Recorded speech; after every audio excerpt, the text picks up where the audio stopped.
Yeah. Mrs. Robertson. True. He'll be back soon. Hey, all right, folks. So it is October the 2nd, and today we are talking about more about Scandinavians or the Vikings or the Northmen or the Nords or whatever you want to call them.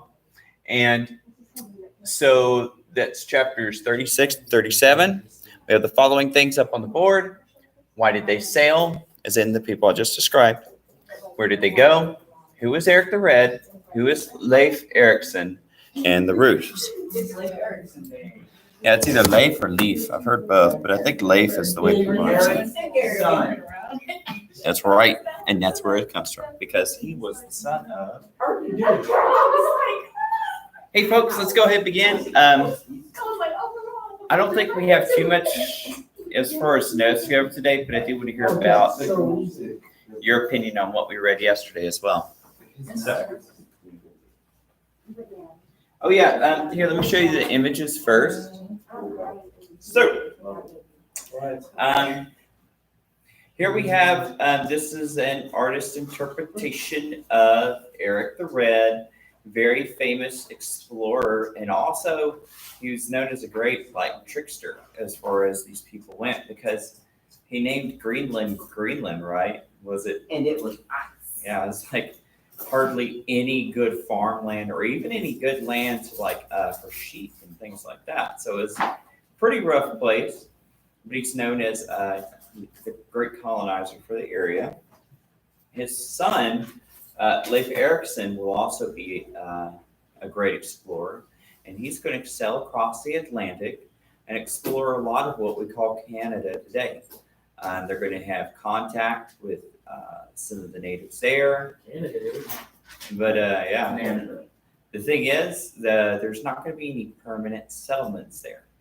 So, and often historians don't say that they discovered it, because discovery is not to be the first to find something. It's the first to find something and report about it. So kind of like scientists, right?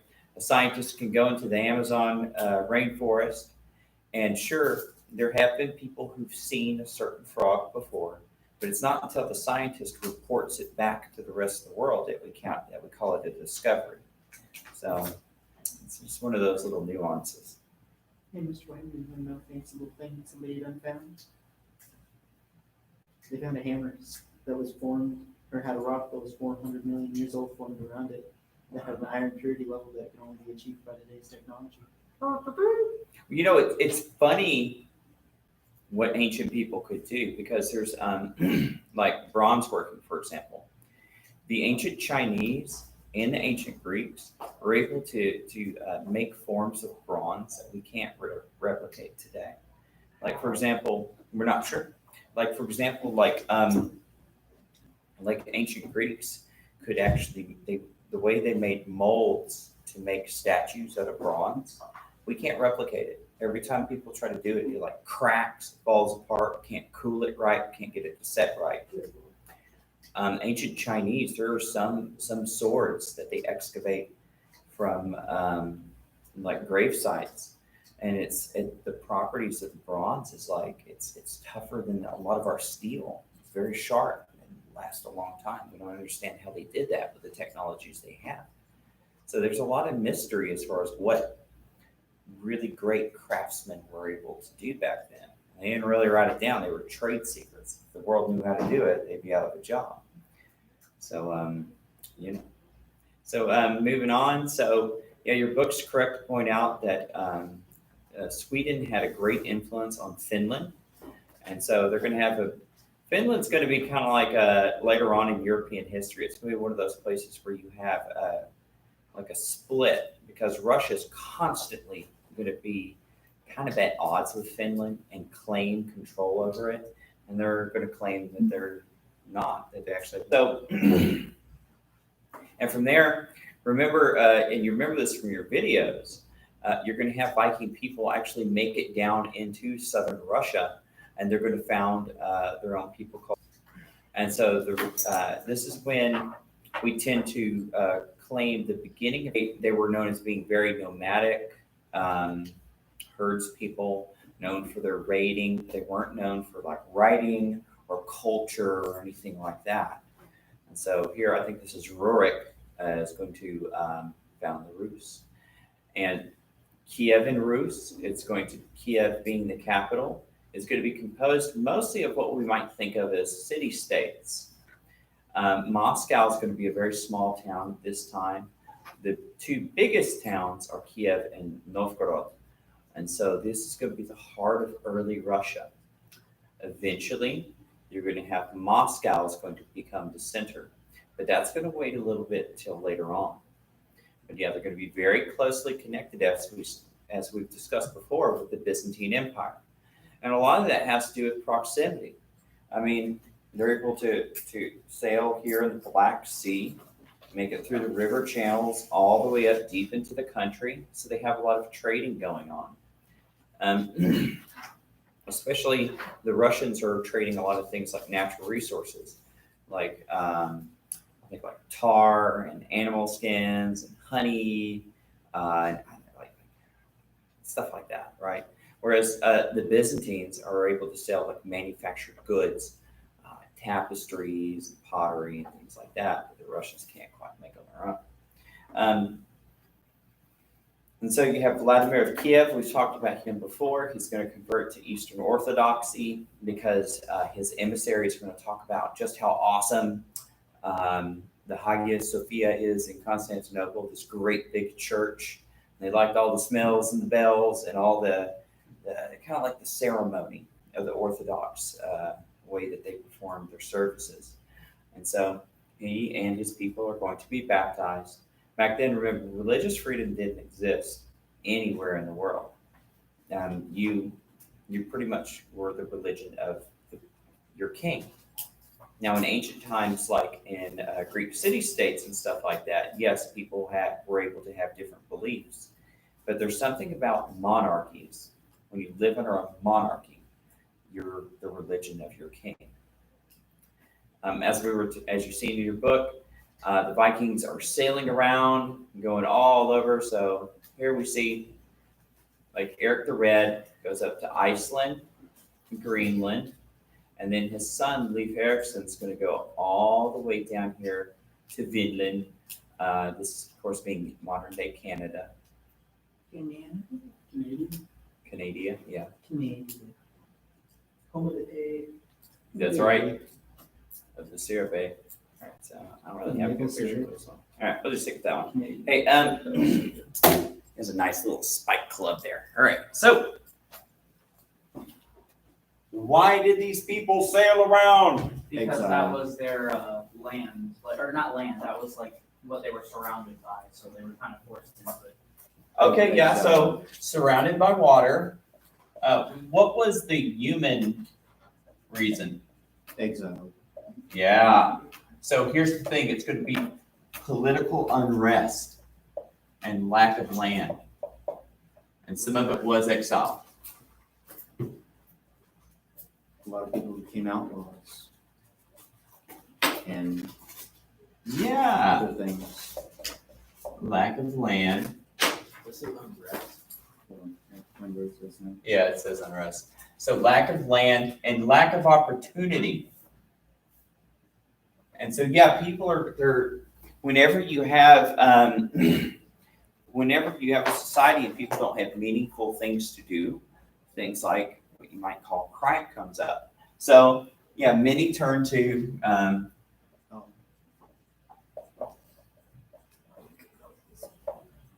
it's essentially books, right? Piracy. That's what a Viking is. They're really pirates. They're just scary. So yeah, so many are going to turn to piracy They're scary and expansion, and let's go for and colonize. So they're going to go off to other parts of the world and found new parts of their old civilization elsewhere. Totally normal part of human behavior. You find this all the way in Africa, in North and South America during the same time period with peoples there. So this is a very normal human thing to do. Once you have too much of a population, you tend to branch out. So, check on that. Where did they go? Literally everywhere. Up there, over there, down there, up there, down. Yeah. Well, what's some of the places that they discovered? Greenland. Greenland and Iceland. Yeah, so Greenland, Iceland. Iceland. Where else? Ireland. Ireland, yeah. Canada. Canada. Yeah, Canada. Scotland. Anywhere else? Some type of islands. Some type of I can't yeah. pronounce the word, but yeah, Okay. the islands. The Black Sea. Yeah, the Black Sea, we'll just say, and for that one, we'll say, and Russia. Orcans. So, yeah. Orcans. Is that how you say it? Orcans? Orkeneys. Oh my god. Okay. Apparently they went there too. I don't know where that is, I'm not gonna lie. I don't Sounds either. like something I should know. Well, it's right there in the second to last paragraph on page 30 or 73.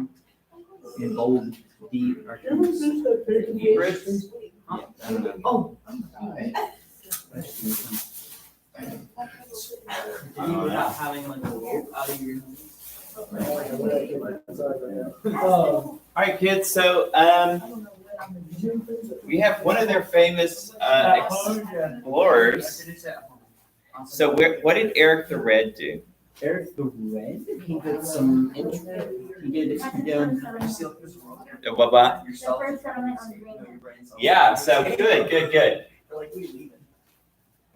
Led the first. Welcome back, sir. He lives Settlement in Greenland. He named it Greenland because he said there's nothing like a good name to attract settlers. Yeah, it's pretty crafty real estate agent, right? The best way to sell a house is to lie about it. Okay. He put just one line of fresh paint on the wall so the whole house smells like fresh paint. Gosh. Yeah. Sometimes sometimes contractors are so shady. Get them in there and they just kind of patch it up to last just a little while. And then some people also bake just like one or two cookies so the house also smells kind of like cookies. Sweet. And it Okay. also makes it seem like they've had multiple people look at the house because they don't have the cookies there. Mm.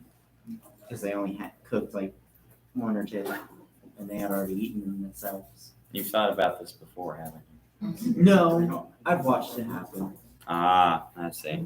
Mainly because my dad's a carpenter, and then this lady was like, "Can you just like put just a little bit of paint on this wall?" Mm-hmm. And she was doing other stuff, and my dad was like, "No, I can't. I'm sorry, I'm not doing that. If you want me to paint the whole house, I will. Yeah. It'll cost you something, but I'm not painting one wall." Yeah, we're hoping in a year or two we're gonna sell our house and get a new one. 'Cause it's just wrong. But yeah, that means we're gonna have to fix up our old one so we can sell it. Hey, No, my dad's very honest with his prices. Like, that's good enough. He's the son of Eric the Red. Yeah. He established a new route of commerce between Greenland and Norway by the way of the bridge. Yeah, I think that's some kind of water channel or something. I'm not really sure. So yeah, son of Eric Red. He's gonna be known as a great trader. We'll go with that. So this is going to interlink these people. Remember, these folks are really well known for their commerce over the sea, right? More so than their raiding. But the raiding is going to be one of those loud things that's very violent and shocking and traumatic for a lot of people. Where does he sail across? Yeah. Sailed across the Atlantic. To where? Norway. Not Norway.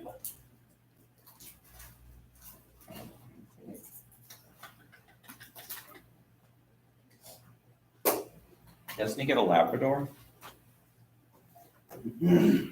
Which is, yeah, Canada. Or Leif Erikson. Yeah. Canada. Yeah, see, he's the Greenlanders joined the Eskimos and other things. Harrison, man. Yeah, he's gonna go to Vinland. So yeah, he's gonna sell to Canada.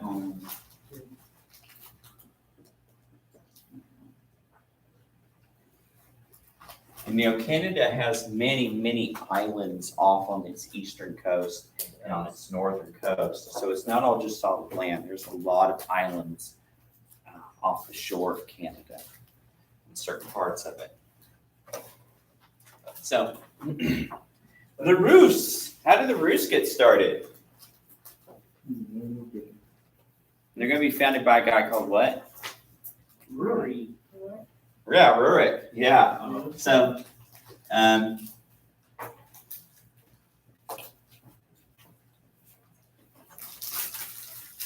so he comes to what we're going to call Southern Russia, and he's kind of being invited there. Remember? Right side.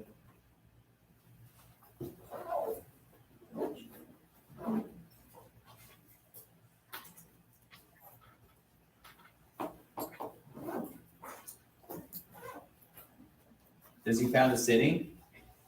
Yes. What was he found? Huh? Yeah, Novgorod. Yeah.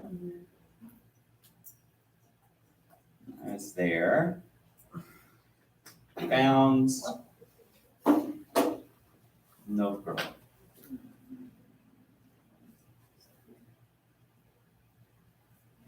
And so this is kind of known as the beginning of Russian history. Of course, there were mentions of this in history books and stuff like that before this time, because of contact with people such as the Persians and people such as the Greeks and stuff like that. But this is when they start coming into their own people. And of course, the Rus will marry into the locals, as we've already seen. They will convert to Christianity. They will have close ties with the Byzantine Empire because, if you remember, what's his name? Vladimir of Kiev is going to marry into the royal family, the imperial family, and he's going to convert his people to Eastern Orthodoxy. And so it's going to be, in a way, it's going to be related to that, to the Roman Empire. And whenever Constantinople finally falls, Russia is going to consider itself the continuation of the Roman Empire. So a lot of places are going to claim that later on. We'll see, it's like a big common theme in Western history. So here's my question now. No. Everybody read the paper I gave you after the quiz yesterday, right? Yeah. Somewhat. No? Somewhat. Somewhat? You did? I'm gonna be honest. I got You read it, right? Some of it? It was like hardly any lines on it. It was like Burned down some things. Burned down some People died and, Okay. Well, they burned that, it was like it was kind of a church. Yeah. And they had like, everything they loved in here and they burned it. Yeah, Lindisfarne was known as a very rich, massive monastery and church. And it had a great library in it too. And so this is like one of the last places where you have a group of people who are literate, who are preserving ancient texts and stories that have been extinct throughout most of the world. And they lived peacefully because they weren't expecting any danger or anything like that. So the Vikings thought that was very naive. And so what happened when the Vikings came into Lindisfarne? What did they do? They plundered. They plundered. Yeah, they Look at they all this slew money. everyone they came across. And the monks were totally traumatized because not only were they killing everybody, but a lot of objects they saw as sacred was being snatched up and defiled by pagans and stuff like that, right? Later on, we're going to see that the Vikings are instead going to start taking people as hostage. But yeah, this is going to totally shock Europe as they start getting stories from these folks and letters start coming in of these raids.